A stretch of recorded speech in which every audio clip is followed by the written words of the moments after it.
puisqu'il dit dans un hadith authentique que Innama ana rahmatun muhdatun, je suis une miséricorde offerte à l'univers.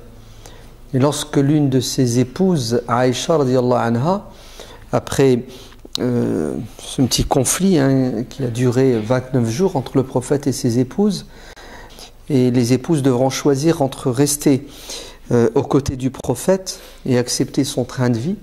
Le prophète vivait dans l'indigence, la pauvreté, et elle voulait un peu plus d'aisance, ce qui n'était pas possible pour le prophète. Donc elle devait choisir entre rester avec le prophète et vivre comme elles ont toujours vécu, ou divorcer du prophète, et puis à ce moment-là profiter des biens sans limite qui existent sur terre.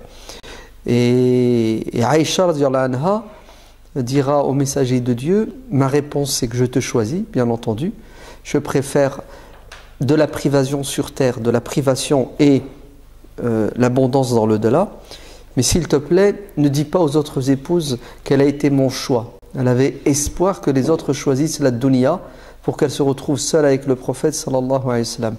Et le prophète lui dira non, ya Aïcha.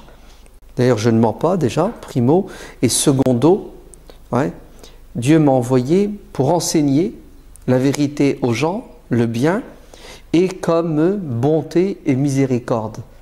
Ça serait malhonnête de ma part, ça serait de la trahison que de leur dire le contraire de la réalité, parce qu'elles aussi, elles ont ce droit. Donc le prophète n'a cessé de dire à ses compagnons, n'ayez crainte,